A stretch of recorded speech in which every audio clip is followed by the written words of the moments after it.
Mayor Bynum, Tulsa is not only a finalist in this competition, as it turns out, it's one of the winners. So congratulations. Thank you. Let's go back to the beginning of this program. So when you ran for mayor, you became mayor end of 2016, presumably your campaign was a bit before that. You ran on a campaign for change, this one around data, in fact. Can you tell me a bit about the problems you were trying to solve for and what you were pledging to do differently? Sure, I had participated in the Results for America Moneyball for Government Fellowship program as a city councilor, and I was originally attracted to it from the idea that you could utilize data to make city government more efficient, do things with limited resources that we weren't being able to find ways to do otherwise. But the more I got into it, the more I realized that the use of data at a local level is a way to pull people together who are otherwise divided philosophically on larger federal issues. And so I ran on that premise of us setting aside all the things that divide us and focusing on those things that we can agree on. We all want a safer city. We want our kids to have better education. We want our streets to be in great shape. And ran on that premise. And as the campaign built, had a lot of people approach me and say, I want to play a part if you get elected. I want to help. I want to help. And then I got elected and realized there was no way on earth I could hire all these people that wanted to help. In fact, we created an Office of Performance Strategy and Innovation, and we could afford 3 people. And yet we had all these challenges. And so that's really what led us to creating the Urban Data Pioneers. Great. Before we get to the specifics, tell me a bit about some of those challenges that you were particularly concerned with. Sure. I mean, one is identifying what the real problems are that you're trying to solve. And Tulsa, I think, is like any city that we want to be a nationally competitive, world-class city. That's the goal that the City Council and I have established. But we have limited resources. I mean, we can't run a deficit. We can't print currency. Everything that we do is within a balanced budget. And so we have to be very careful about and really innovative in the way that we utilize the resources we have. So we're thinking about what are the things that position us to be as competitive as we can be. And we recognize that's having improvements in per capita income, improvements in public safety, improvements in our infrastructure. But we needed to be able to utilize data in a way that helped inform our decision making around where the greatest opportunities are in that vein. So going back to your trajectory, sort of the Urban Data Pioneers, when you first became mayor and you became aware that you didn't have the in-house resources, how disconcerted were you and what was your first instinct? Well, it was a little bit of a panic moment because we had promised so much in the campaign, and I definitely did not want to be the guy that promised a lot and then couldn't deliver. And it was also a challenge because I knew that there was so much interest in the community in helping, but we didn't have the infrastructure in place to facilitate that. And so I really want to give a lot of credit to our Chief of Performance Strategy and Innovation, James Wagner, who I brought in to lead this team. He said, you know, we ought to be able to tap into the knowledge that's not just in our office, but that's throughout the organization. There are a lot of city employees who have an awareness of data and an interest in it, who don't need to work in the mayor's office to play a part in this. There's also people who work for companies in Tulsa that work for energy is a big business in Tulsa, aerospace is a big business. Those are 2 industries that utilize a lot of data and decision making and have people working in Tulsa in those areas who may want to lend a hand. And so we put it out there on social media. I promoted that we were going to establish this program and invite people to the first meeting. And to be honest with you, I thought 10 people would show up. And we had 60 people show up to the very first meeting. So far, we've had over 120 people go through the program participating in it. Only about, I would say about a third of those are citizens outside of City Hall. And they're all doing it on their own time, and it's a way for them to play a part in helping our city move forward.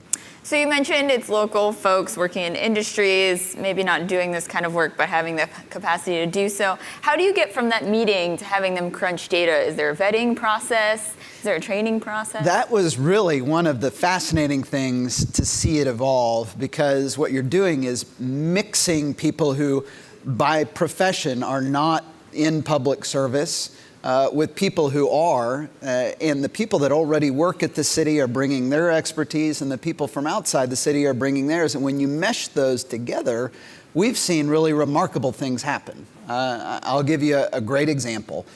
We wanted to identify how we could best focus on improvements in per capita income in Tulsa. That's not naturally a function of the city, but we wanted to be mindful of, in our decision making, what are the things that we can do that can impact that in a positive way.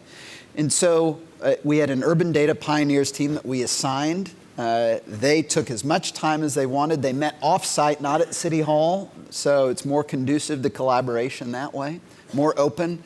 And they ran data set after data set through our census data in Tulsa and came back and told us, if you look at just Tulsa, can't say this for everybody else in the world, but at least in Tulsa, the closest correlation to a census tract with high per capita income is advanced degree attainment. Now, in retrospect, that's not shocking and surprising, but we needed that exercise to understand it. That then changed the discussion around education in Tulsa, because up to that point, we were always talking about high school graduation rates, and this helped us understand that, yes, that is important, but that shouldn't be the end of the discussion. We need to be raising our sights and focusing on not just high school graduation rates, but encouragement of students to go on to college and then to go on to get advanced degrees if they want to maximize their earning potential in their careers.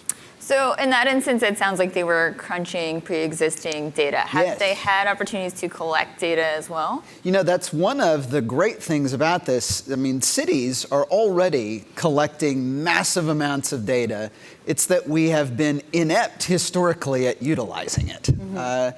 We did not have either the manpower or the expertise to be able to analyze it.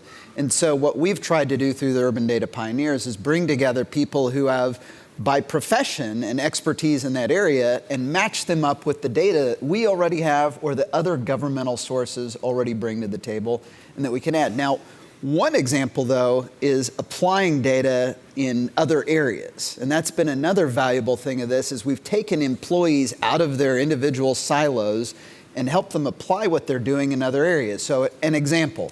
We have a code enforcement department. They go out when they get complaints if somebody's grass is too tall or they have a car parked in their yard or something like that. Too many dogs or cats in the yard.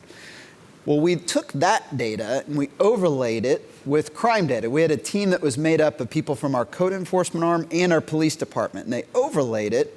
And they were able to tell that actually reports of code violations were an excellent predictor of increases in crime in neighborhoods. It kind of plays to the notion of the broken windows theory that's so famous here in New York.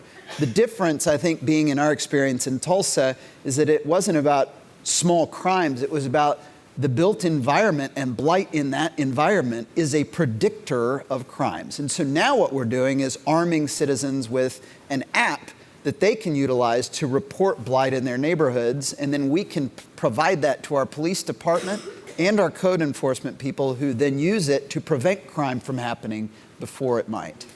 That's a great example for so many reasons. So let's talk about the reporting of blight.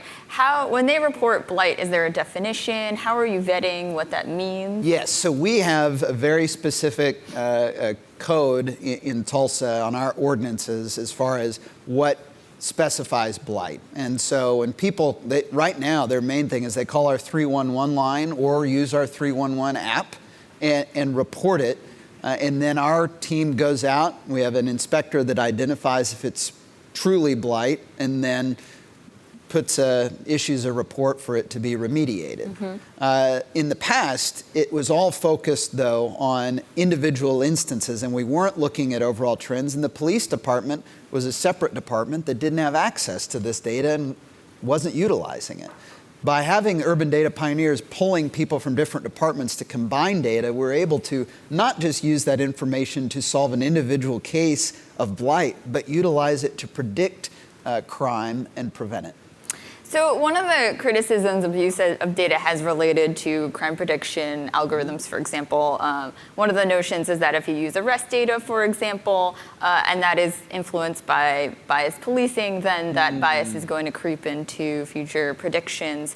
How do you account for the limitations of data, or what do you think are the limitations of data in making decisions? Oh, well, that's been a huge challenge for us across all areas of data. I mean, when I came in as mayor, our police records management system was a computer system that was built in 1974 when my grandfather was the mayor of Tulsa. We actually have a picture of the Apple computer that came out that year, and it was a wooden box. And that's what we were still using when I came in as mayor. And so we've had to update that system and a number of our other systems at the city, but also you need people who can go through and clean up the data that you're collecting to make sure that it applies in different areas. That continues to be a big challenge for us. So what do you think are some problems that you haven't been able to solve with data, or you haven't figured it out yet?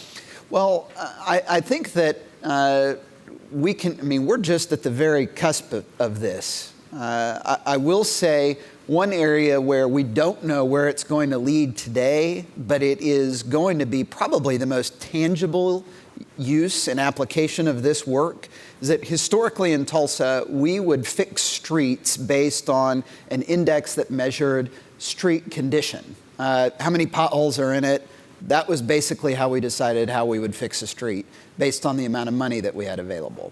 Well, for the first time ever, next year, we're going to do a $500 million street program that will be determined based on data that citizens have provided. The urban data pioneers developed a computer model where we can input not just street quality, but if there are utility lines underneath that are a higher priority that need to be replaced as part of the project. If there's a particular street or intersection where we see repeated vehicular or pedestrian accidents that we know we can change the nature of the street and improve it.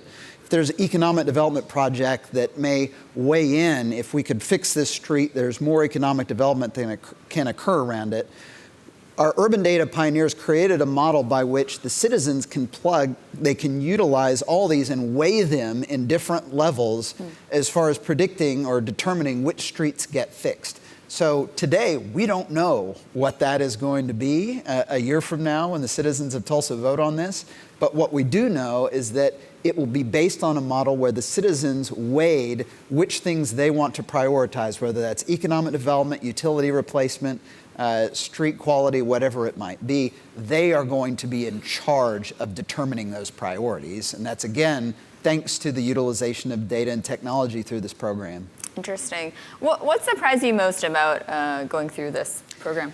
I think probably the greatest surprise for me was the capacity that was there in our community that was being totally overlooked as far as wanting to help on this. There are so many people in our community who were going to work every day at a company or their business who had the ability to really help our city make game-changing decisions, and the city was not aware that they even existed in that capacity.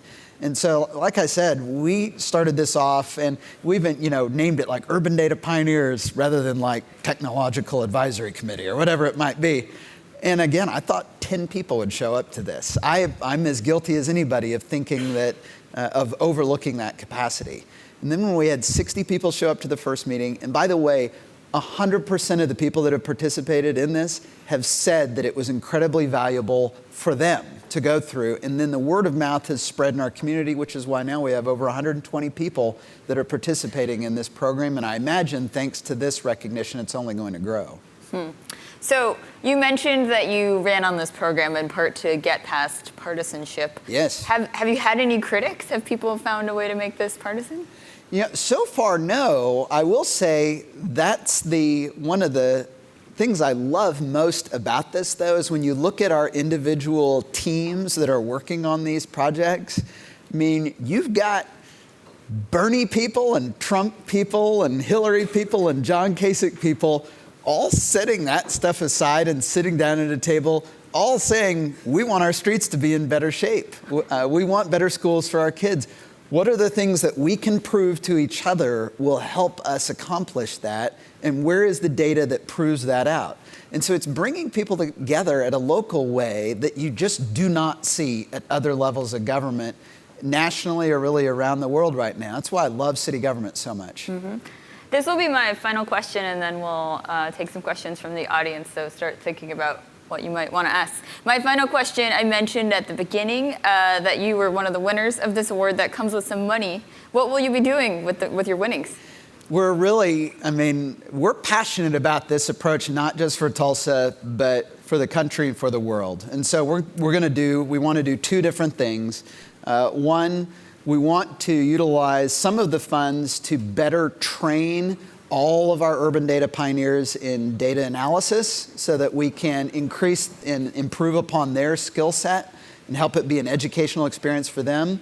But we also want to use it to package the program, and we want to take this program to 5 different cities around the country over the next year and help them install it in their cities.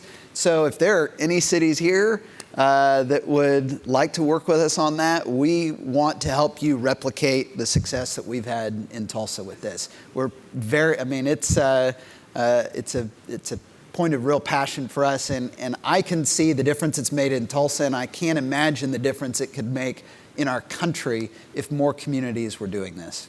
Well, that's a great... So we're really thankful to Cities of Service for giving us the resources to be able to do that and to take it out around the country.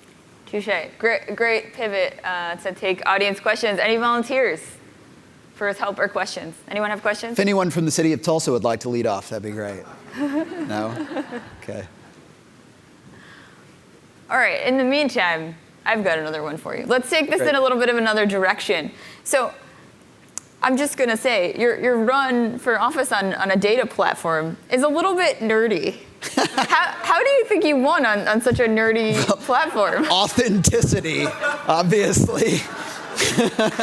How can we replicate that at the federal level? No, glasses have never been cooler in Tulsa than they are right now. Really, that was something that my wife and I were trying to make the decision about whether or not I was going to run. And the issue that we ran into was we did not think that our city was living up to its potential. We saw these opportunities, and yet I also really liked the mayor that we had at the time on a personal basis. And so I didn't want to run some scorched earth negative campaign against him. I wanted a practical way that we could really accomplish bringing a city together, and I saw this as a mechanism to do that.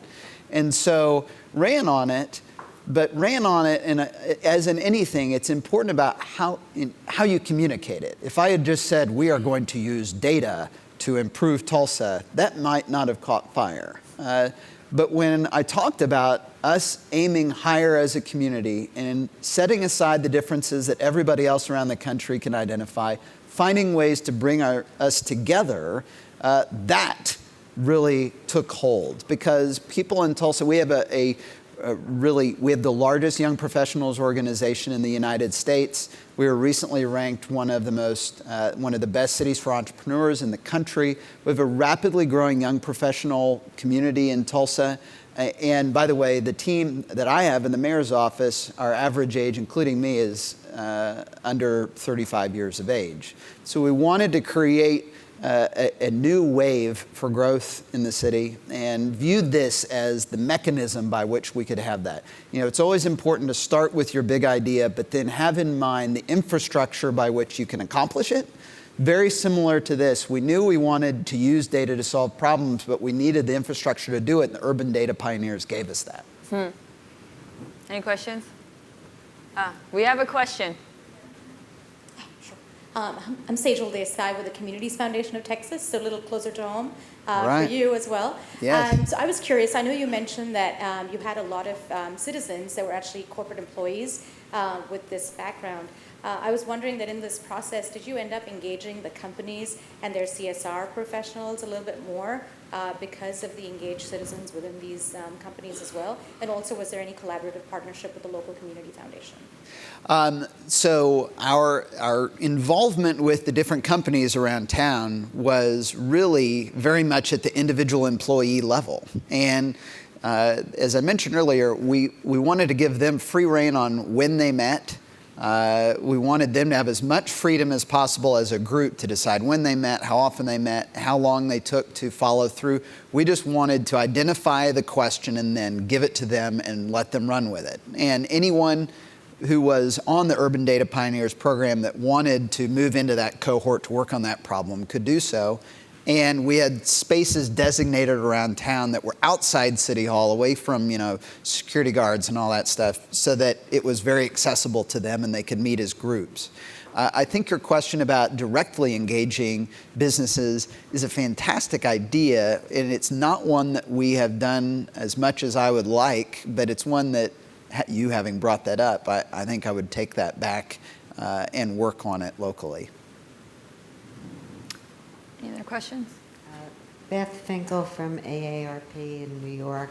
I was actually curious with how you've been looking at the data to overlap disparities, and if you're finding any things of interest there, and then what policy you might be applying to those disparities that you're finding. Yes, and you touch on what was probably one of the defining points for me in deciding to run was not just seeing that we weren't living up to our potential, but also that Tulsa has a history of racial disparity in our community. The largest race riot in American history occurred in Tulsa in 1921. We're just a few years out from recognizing the 100th commemoration of that. And I became aware of a specific data point, which is that children that are growing up in the predominantly African American part of our city are expected to live 11 years less than children that are living in other parts of the city. And I thought somebody needs to do something about that. And so when I came in, we partnered with 100 Resilient Cities, and our focus there is on addressing issues of racial disparity in Tulsa. And so we utilized data in a bit of a different way. We had to establish a benchmark. I mean, not just, gosh, we think there's disparity in Tulsa, but what does it actually look like and how can we measure it? And so we partnered with the Rockefeller Foundation, City University of New York, and we did an equality indicators report that we just released last month. You can see it online, Tulsa Equality Indicators. And that measured out for us, not just along racial lines, but where do we measure up in regards to equality citywide in all sorts of different areas, not just around race, but around gender, parts of town where people live, veteran status. And now we're moving forward, and we'll be releasing here in just a couple of weeks our Resilient Tulsa plan that we've spent 2 years working on, that will be our strategic plan to address those issues of inequality in our city. And I say this again, I'm a proud Republican. I'm a Republican mayor in a majority Republican state. But at a city level, the notion of, you don't see a lot of Republicans nationally talking about issues of racial disparity in our country, which I think is a shame. But at a local level, again, we're being able to utilize data and pull people together and say, partisanship doesn't matter when it comes to building a better city for every kid in our town, regardless of the part of town they grow up in. Republicans and Democrats agree on that. So it's a way to bring our city together and use data to inform that discussion. It's a great place to end. We'll wrap it up there. Thank you, Mayor. Thank you very much.